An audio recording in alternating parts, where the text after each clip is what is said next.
Hello everyone, this is Prasanna here. I'm starting out a new series today, 4 words at a time.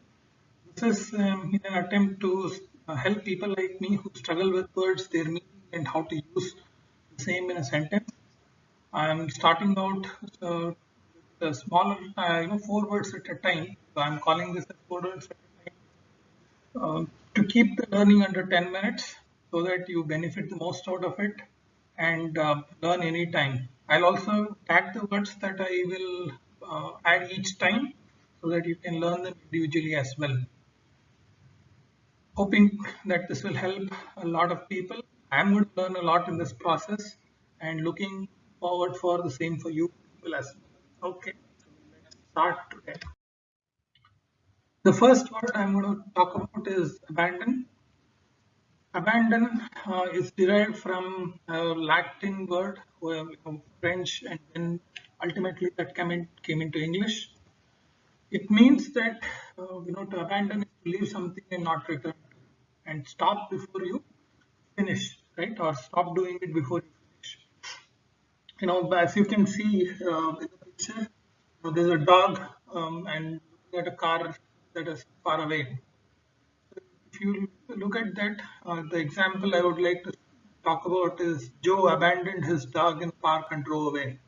Such a sad thing, but that's what abandon means, to leave something and not return to. Hope you got that. The next one I would like to talk about. I'll mix a lot of things, right? Words that are verbs, nouns, adjectives, a lot of things. The next one that I'm going to talk about, as you can see, the peeping animal is going to be a badger. Badger is primarily an English word, right? It means it's a strong animal built with short legs and necks. It's famous for its furry stripe. Striped head. You would see something similar in a squirrel, but this is a much larger animal. Right? Also, badger is also has a different meaning in a different context, right? It is to repeatedly ask someone to do something. You badge somebody, right? You keep on pestering somebody. That's also a different usage of badger. As I said, one of the examples apart from the noun, the badger, the animal in itself, you want to refer to her, hey, I see a badger on the tree. The other usage which you would want to use is Tom's friend badgered him to join the Readers Club. Good thing, right? He's been pestering his friend or badgering his friend to join the Readers Club.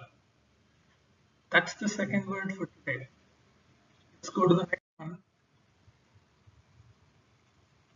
What can you see from the image? Can you spot the frog there? It's a lot of green, and you can see there's a nice little frog if you observe closely also in the picture. The word that we're going to learn is camouflage. Camouflage was initially a word derived from French and then now in English. Camouflage is to hide, to hide it by giving the same color or appearance as its surroundings. It's also to hide or disguise the presence of the person, animal, or object by means of camouflage. Right? That is to blend with your environment. In terms of the usage, as I had stated in the picture, the green frog easily camouflaged into the trees. It was, if you see, only if you observe it closely, you will see the frog. Otherwise, it's look at the tree, you may not spot the frog. Right? That's a wonderful camouflage. One of the animals which is famous for camouflage, what is that? Right? It's a chameleon. Chameleon, if you have seen, changes color in its environment. If it is on a rock, it takes the color of a rock. If it's on a tree, bark of a tree, it becomes kind of brown in color. Or if it's on top of the tree, it is green in color. So wonderful animal, camouflage. Good thing to do and lot to learn from it. Next word. Wow, I think looks like I revealed something, right? Okay, it's to deceive. What is deceive is derived from Latin via Old French and English. Deceive is to make someone believe in something which is not true or to cheat someone. Right? As you see in the picture, right? The woman is distracting the man to look away, and she's taking out a card or money in this case, I think, right? Just to deceive somebody. As an example, Mary deceived Martin by distracting him towards the procession that was going on. So that's the fourth word for today. Hope you love it or this has helped learn new words. I plan to include more complex words as we go.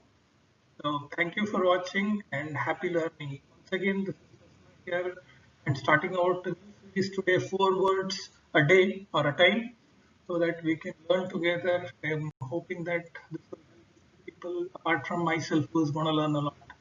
Thank you.